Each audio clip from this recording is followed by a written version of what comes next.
Yeah. So, and you just, so I do believe There's in, always going to be there's always you know, going to be those who want to profit and profit heavily and profit the most and take control. That's inevitable. That's human nature. right. That's not a system we're talking about there. That's the basic human in an average tribe. You stick any average tribe of people together. There's going to be those who rise to the top and want to take control, Yes. and there's going to be those who want uh, to pillage and plunder and rape. That's human nature. That's not a system per se. That's the average. When reduced to a primal state, that's what the humanoid is. You see the same behaviors in other primates. And early man must have been very much like that. And then you need somebody to help take control. And so, very early tribal states were primitive, but at least they were at the beginning of statehood. You know, Yeah. but we live free of all that. We're so fortunate. We're so Yeah, we fortunate. are. We have working states which even take interest in our medical condition of all things. Yes. And how good is that? Holy smokes! If I there's know. something wrong with me physically, I can go to a hospital or a clinic. Holy Yep. jeepers! And it doesn't cost me anything other than the taxation.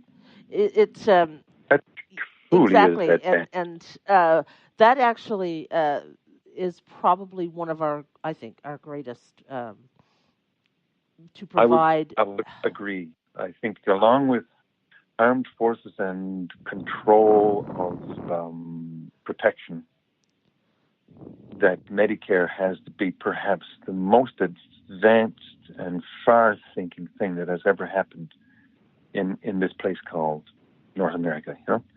It's too bad the Yankees can't catch up.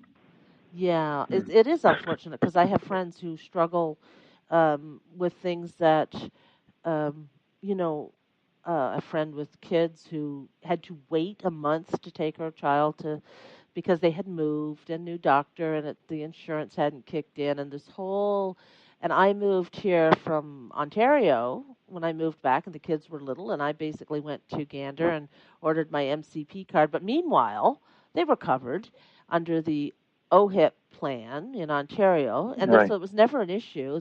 I never think when I'm going to take the kids to the hospital or to get them checked out for something, how much money's in the account? Do we have enough money?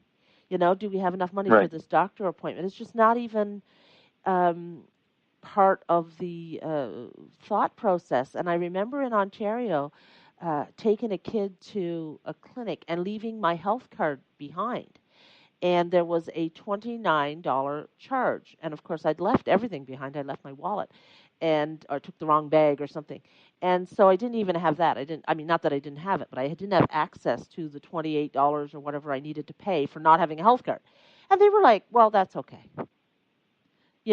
Yeah. It's a stopgap. It's sort of a preventive thing to prevent abuse, but when you're there Abuse. with your Yeah. kid, it was like that's okay. We'll work that out, and you can call in the card, and we'll just do everything. And because I opened my bag and there's nothing there, and that was and a big sign $28 if you don't have health card, which was my biggest concern.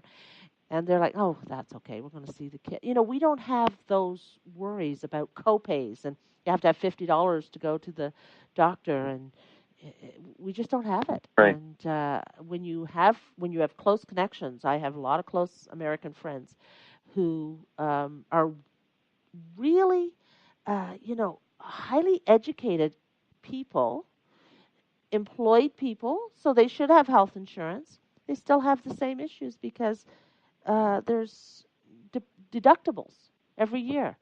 Yeah. So you Yeah. if you're going to get sick in December because if you get sick in January, you have to pay for it until that deductible is paid down. It's crazy. Yeah. It's Yeah. absolutely crazy. And so Yeah. I just marvel at it. And I never appreciated it. I remember being a kid and watching American television and being very confused when they talked about health insurance and not really getting that. And then I got older and had friends who were American and they, struggle so much. I had a friend who had a hip replacement surgery, which is, a big surgery, being prepped for surgery and on the table waiting, and the surgeon arguing with the insurance company that this was a Yeah. procedure that was necessary.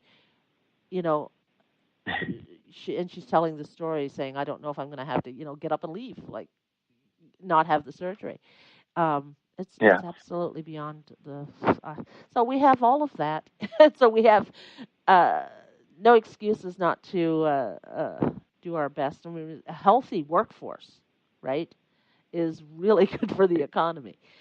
So yeah, Yeah. it's I, I think this, unfortunately, this generation, more than any other, is in a state of devolution in a sense, and they don't recognize the value in work ethic or what the state brings, and so non-participation, whether it be said of everything from having, uh, you know, the propensity to graft the system through to not paying attention to get yourself vaccinated, are all symptoms of a malaise amongst the people who don't realize what they have. And I see it more evident now than it ever has been. Just the simple idea that we're probably oblivious to the privilege that we have, and it takes travel or visitation or maybe mixing with people from other places to make you realize what sort of place we're living in. I find it, for me, travel does it like nothing else. But also, either cohabitating or being in the company of people who have less. When we had the refugees from Bulgaria here, we had them in our community for a month, and so we got to know quite a few of them. And we used to have one family come over to our house all the time. He was a dentist, and she was a medical doctor. And in Bulgaria at the time, having just come out of under the Iron Curtain, they were refugees. And they came from a sort of a communist state at the time in which neither of them were paid anything more than a common laborer for what they did, despite the fact that they had to be highly educated and practiced, and so for them, they were escaping to a place where they had much more freedom, as were the 90 to 100 Bulgarian refugees which ended up here in Glovertown, Traytown. And we had possession of them for a month, and I got to know them, and I got to speak with them.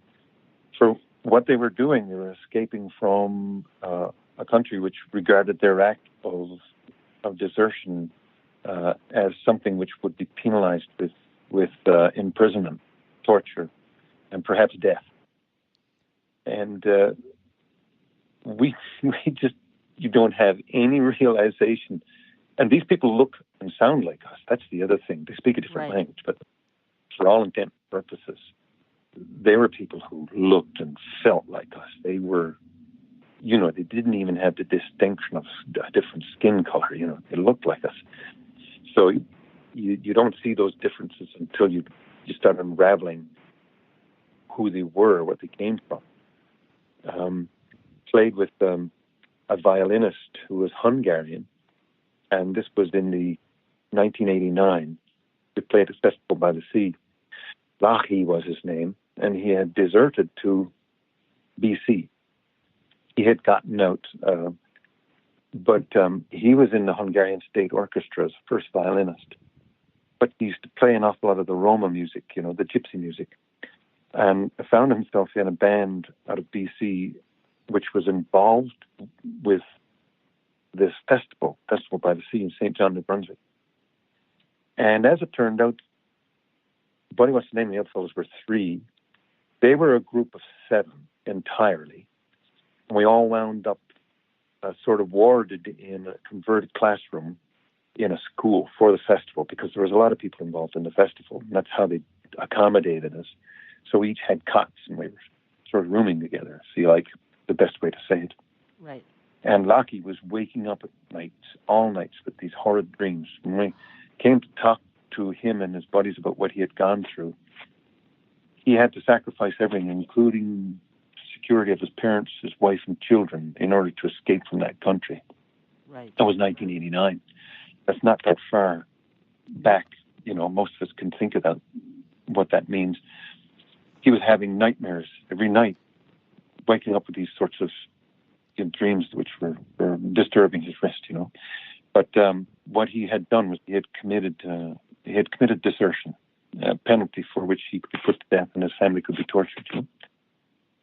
And that's the kind of state, and we're still looking at an awful lot of states in the world in which that is a problem. We consider Saudi Arabia, or we consider most of the heavy Islamic countries, for instance, in the Middle East. That is the sort of thing that they have to put up with, And when we look further into the North African states, even to simply get out of a North African state, Sudan or Eritrea, or it doesn't matter, Ethiopia.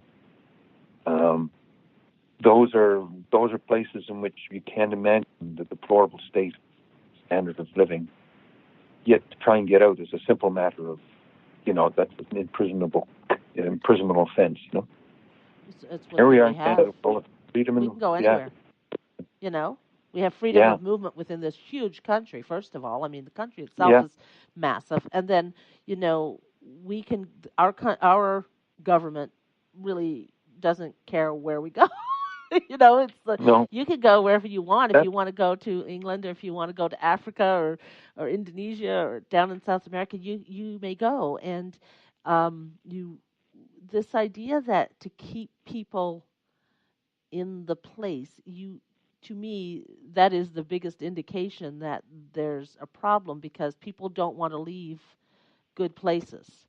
They may move for various reasons, for adventure. I mean, I have, my cousin's daughter's gone to Australia now, and, people go just to see the world, and they may end up staying there.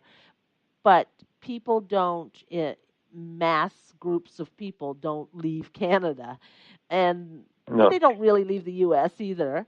And, in England and these countries, the Western, developed countries, people don't leave them. They don't escape. There's nobody's sitting anywhere saying, "Well, I escaped Canada," and it's terrible freedoms. And that applies directly to the idea of we're living in such privilege. And early in the game, for instance, I remember very clearly Wayne and I sticking a map which he had gotten from the school on the wall of my newly built office in my newly built home, and putting pins in places that we knew we had to market, deliberately setting out. And so when we started entertaining back in 1980, we knew we had to hit the road in 1987 when we decided to go out full time. But previous to that, 1986 and 1985, we were sticking the pins in the map and saying, how do we market to people?